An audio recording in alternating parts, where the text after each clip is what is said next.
अहाँ सब गोटा के स्वागत करै छी एसपीजे चैनल पर। केहन छी अहाँ सब गोटा? आशा करै छी कि सब गोटा स्वस्थ हेबै और अपन एग्जाम के तैयारी में अच्छा तरीका से बेटर तरीका से लागल हेबै। आइ अपना सब करबै समाचार पत्र पर केना निबंध लिखल जाय छै ओ चीज के बारे में आइ अपना सब सीखबै। ठीक छै, तो वीडियो के शुरू से अंत तक जरूरी देखब और आशा करै छी कि सब गोटा पहिलका जे मतलब ई अहाँ के सेकंड निबंध अहाँ के बतबै जा रहल छी। पहला निबंध अहाँ के हम फर्स्ट निबंध बता देलहुँ यऽ, नहीं देखलियै ना तो एक बार देख लेब। अहाँ के देखा दै छी कि अहाँ के हम बता देबै। ई देख लिया, अहाँ के हम बतेने छी ना निबंध, पुस्तकालय पर निबंध बतेने रहूँ। ठीक छै, तो देख लेने हेबै अगर बहुत अच्छा बात, आ नहीं देखलियै ना तो एक बार पीछे जाकर वीडियो देख लिया, अच्छा तरीका से समझ में आ जाता है सब गोटा का। तो चलू सबसे पहले सब गोटा अपन अपन हालचाल जरूर बताएब। केहन छी अहाँ सब गोटा? ठीक ठाक छी? अपन एग्जाम के तैयारी में अच्छा तरीका से लागल छी कि अहाँ के एग्जाम काफी नजदीक आबि गेल, टाइम बिल्कुल ही नहीं छै कि अहाँ सब बर्बाद कए सकी। तो जे भी टाइम हम बर्बाद करै छी आब ओकरा एग्जाम पर फोकस करियो, अच्छा तरीका से समझे के प्रयास करब। क्योंकि ई जे अहाँ के बतबल जा रहल छै निबंध, ई अहाँ के एग्जाम में 10 नंबर के पूछल जाय छै। ठीक छै, एगो निबंध लिखबै 10 नंबर के पूछल जायत, बाकी अहाँ के 4-5 गो देत, ओहिमे से कोनो भी एगो चुनि के अहाँ के बनबे के रहै छै। तो बेटर तरीका से अच्छा तरीका से समझे के सीखे के प्रयास करब। ठीक छै, 2-3 बेरा पढ़बै अहाँ के दिमाग में एडजस्ट भए जायत कि आखिर एकरा लिखे के केना होइ छै। ठीक छै, देखियो समाचार पत्र पर लिखबै और समाचार पत्र के बारे में अपना सब गोटा अच्छा तरीका से जानै छी। समाचार पत्र के बारे में जानै छियै ना, समाचार पत्र हम सब पढ़ैत हेबै, जेमे कि देश विदेश सबके सूचना आबै छै, जिला सबके सूचना आबैत रहै छै, वही समाचार पत्र। ई समाचार पत्र पर निबंध अहाँ सबके देखिए कते बेर पूछल गेलै। पहले तो देखिए 2025 में, फिर 24 में, फिर 21 में, फिर 18 में, देखिए कते बेर पूछल गेलै। बहुत इम्पोर्टेंट छै अहाँ के जे फर्स्ट जब मतलब फर्स्ट निबंध अहाँ के बतेलौ रह ना, तब अहाँ के बतेलौ रह कि किछ एहन एहन टॉपिक छै जे पर कि बहुत ज्यादा ही महत्वपूर्ण होइ छै और ई सब पर बार बार पूछल ही जाय छै, बल्कि एमे और भी ऐड कयल जा सकै, जेना कि बाल विवाह, दहेज प्रथा, ई सब भी ऐड कयल जा सके। बहुत सारा टॉपिक, जे भी टॉपिक इम्पोर्टेंट है वहाँ पे बतेना। तो पहला वीडियो देख लिया एक बार जाकर, अच्छा से समझ में आया। ठीक है, चलो अब अपना सब सीखबै समाचार पत्र पर निबंध केना लिखे के छै। ठीक छै, तो ध्यान से सब गोटा समझब। देखियो समाचार पत्र विभिन्न स्थानक विभिन्न वस्तु के संकलित का इकट्ठा समाचार समाचार पहुँचनिहार पत्र के कहल जाइत अछि। मतलब समाचार पत्र जे छै विभिन्न विभिन्न मतलब अलग अलग स्थान पर के समाचार जे छै एकत्र क्या कर, यानी अलग अलग मतलब जगह के जे भी सूचना रहे छै, जे भी समाचार रहे छै, सबके एक जगह इकट्ठा करके अलग अलग जगह पर पहुँचेने पहुँचाबै जे छै ओकरा ही समाचार पत्र कहल जाइ छै। ठीक छै, अहूँ सब पढ़ैत हेबै, मतलब रहै छै ने बहुत सारा जानकारी रहै छै, देश विदेश सबके जानकारी रहै छै। केना बुझै छियै जे भारत पाकिस्तान के युद्ध भए रहल छै, भारत जीतले पाकिस्तान जीतले, केना बुझै छियै अमेरिका और चीन में युद्ध भए रहल छै, केना बुझबै कि फ्रांस और चीन में युद्ध भए रहल छै। अगर समाचार पत्र रहै छै, ओहिमे छपै छै ओ सारा खबर, तब ना सब अपना सब जानै छियै। तो वही समाचार पत्र छै, देश विदेश सारा चीज के जानकारी जे छै समाचार पत्र में एकत्रित करके सब गोटा के पास देल जाइ छै। ठीक छै, देखियो एकर अवलोकन से, अवलोकन के मतलब होइ छै एकरा अगर देखै छै, मतलब अवलोकन के मतलब देखने, एकर अवलोकन से पाठक लोकनि संसार तथा देश विविध विषय वस्तु ज्ञान सहजता से घर बैसल प्राप्त करैत अछि। मतलब कहै छै कि एकरा अगर अवलोकन करै छै, यानी जे भी समाचार पत्र पढ़ै छै, तो ओकरा की होइ छै, तो संसार के और देश विदेश के, संसार के यानी पूरा संसार के और देश विदेश के जे भी प्रकार के विषय वस्तु रहे छै, विभिन्न विषय वस्तु पर जते भी ज्ञान रहे छै ओ घर बैठल बैठल ओ प्राप्त कर लै छै। ठीक छै, ओकरा घर बैठल बैठल ही सारा चीज पता चल जाए छै कि ओतऽ ई चीज भेलै, ओतऽ ई चीज भेलै, ओतऽ ई चीज भेलै। ठीक छै, समाचार पत्र सबके घर में आबै छै ना, ओहिमे सब गोटा पढ़ै छै, तब घर में रहै छियै लेकिन बॉर्डर पर की भए रहल छै ई चीज के सूचना मिल जाए छै। किया कोन वजह से मिल जाए छै? समाचार पत्र के वजह से मिल जाए छै। ठीक छै, आगा देखियो एही पत्र एकटा श्रेणी बनाओल अछि, यथा वार्षिक, अर्धवार्षिक, त्रिमासिक, मासिक, पाक्षिक, साप्ताहिक, दैनिक।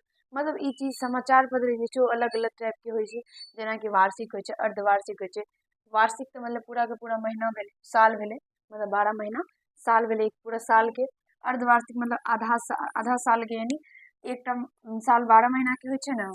रुकू कनी देर पैक कर,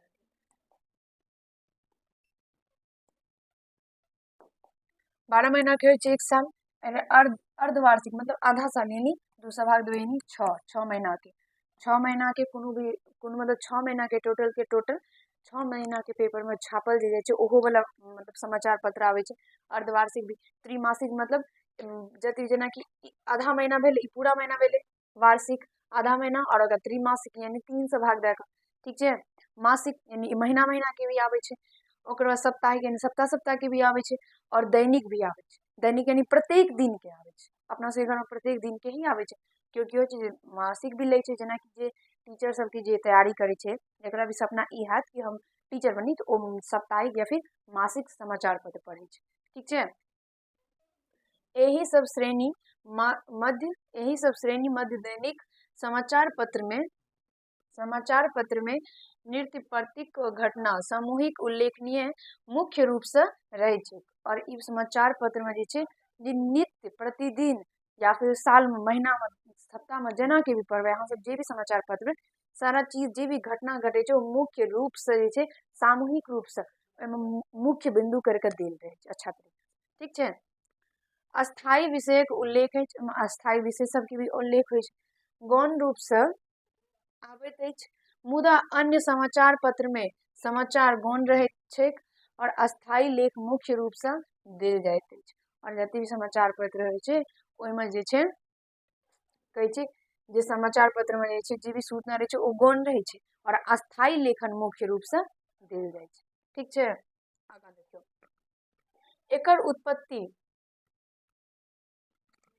एकर उत्पत्ति 16वीं शताब्दी में भेलै रह। कहिया भेलै रह? 16वीं शताब्दी में। याद रखो नहीं याद रखबे तो कोनो बात नहीं ठीक छै। समाचार पत्र के उत्पत्ति कहिया भेलै रह? 16वीं शताब्दी में यानी 16वां शताब्दी 16वां शताब्दी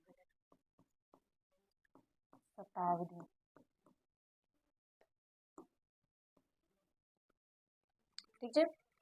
ई सर्वप्रथम इटलीक वेनिस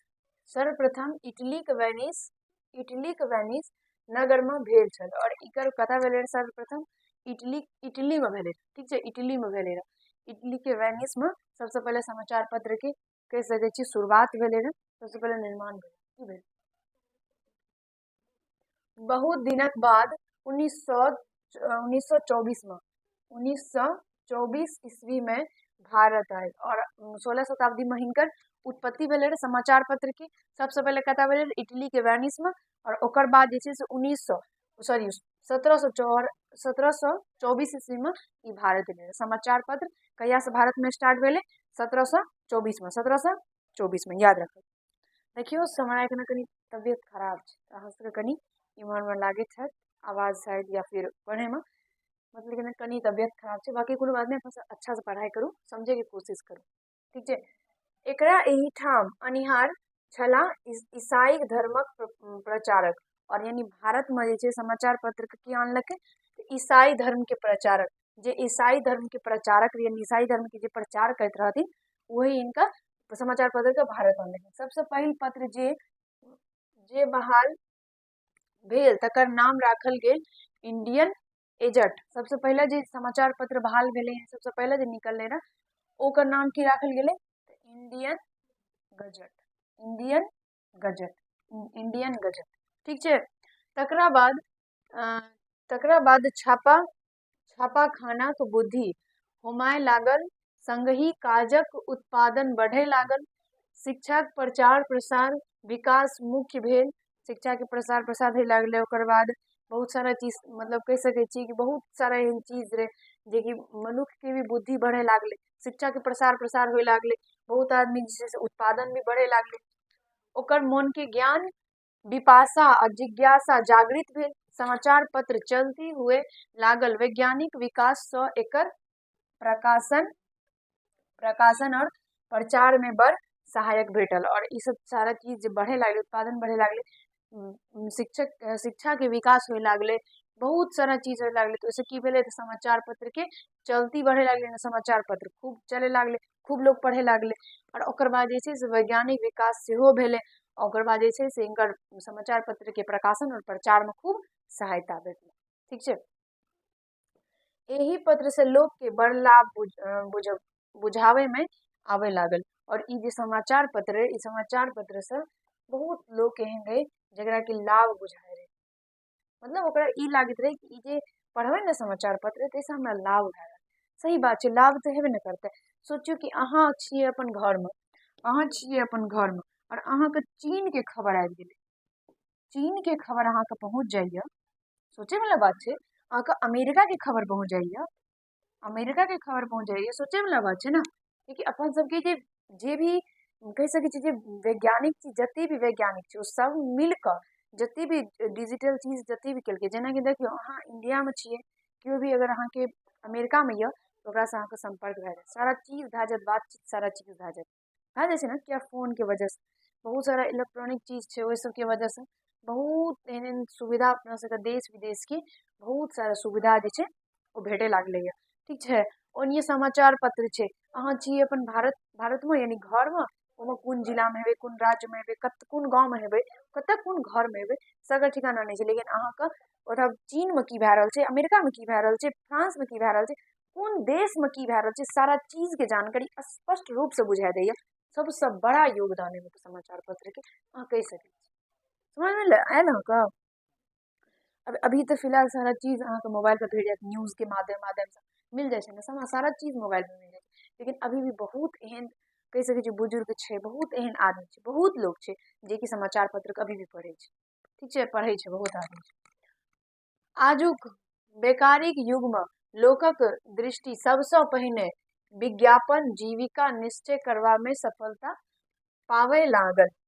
व्यापारीगण भिन्न भिन्न वस्तुक भाव ज्ञान पावी क्रय विक्रय करे लाभ कमाए लागल। और ई सब की होय लागले, समाचार पत्र से जे भी व्यापारी रहे वो सब लाभ कमावे लागले, क्रय विक्रय की सारा चीज ओकरा पता चले लागले कि एखना चलू क्यों छै आलू के व्यापारी करे छै, आलू के व्यापार करे छै, तो ओकरा आलू के दाम पता चलि गेले कि हाँ आलू जे छै इतना टका से बढ़ कऽ इतना टका भए गेलै, आ इतना टका भए गेलै, आबै वाला समय में इतना टका भए जेतै। फिर जे छै से मानि लिअ ई जगह पर 20 टका छै और ई जगह पर जेबै ने तऽ 60 टका भए जेतै, सारा चीज ओकरा पता चलि जाइ छै ने। तो ओहिसँ व्यापारी का भी बहुत लाभ होइ छै समाचार पत्र से, ठीक छै।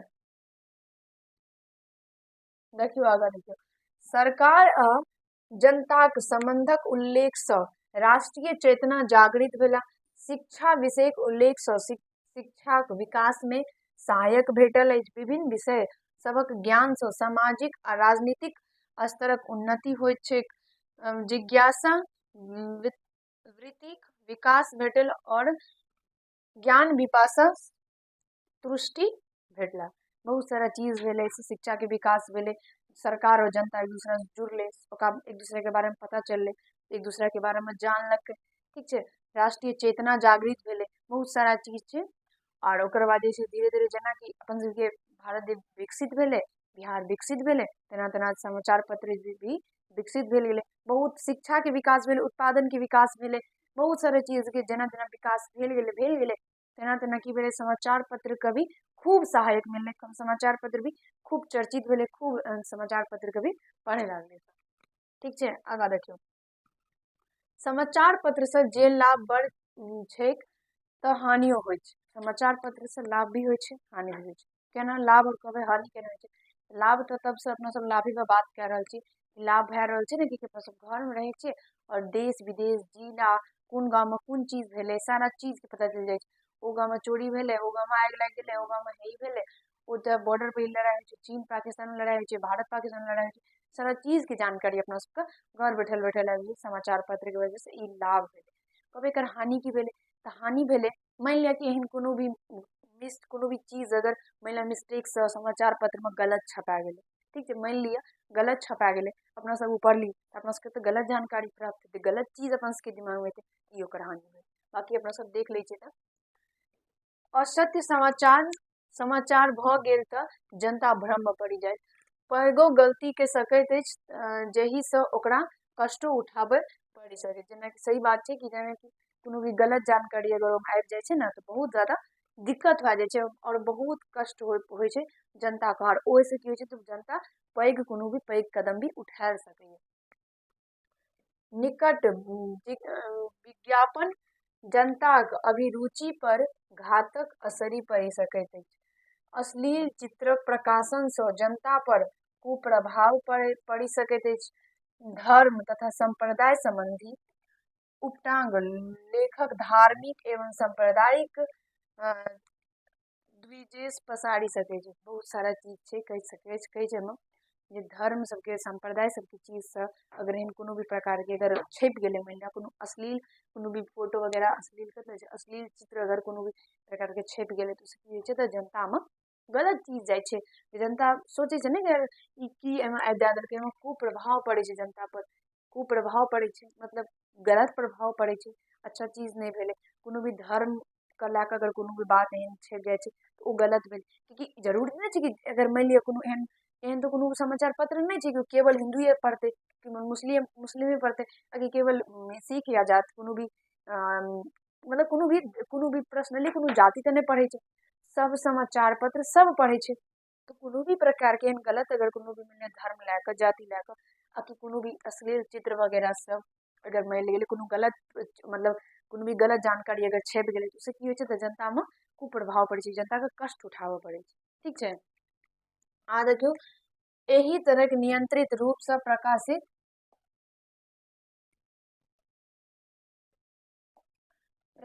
समाचार लोक जीवन के मंगलमय बनावे देते अछि। और कहे छै कि एही तरह के नियंत्रित रूप से प्रकाशित समाचार पत्र यानी जे समाचार पत्र में सारा चीज के जानकारी मतलब सारा चीज के जानकारी हुआ और सब चीज के ध्यान रखल हुआ कि कोनो भी धर्म कोनो भी जाति कोनो भी संप्रदाय पर विशेष रूप से जोर नहीं देना चाहिए, कोनो विशेष रूप से जोर नहीं भेल हुआ, कोनो भी प्रकार के अश्लील चित्र वगैरह नहीं हुआ, कोनो गलत खबर नहीं हुआ। तो अगर एहन प्रकार के कोनो भी समाचार पत्र होइ छै तो ओ जे छै जीवन में मंगलमय बहुत सारा चीज छै समाचार पत्र में कहि देलै जेनाकि हानि और लाभ दुनू होइ छै।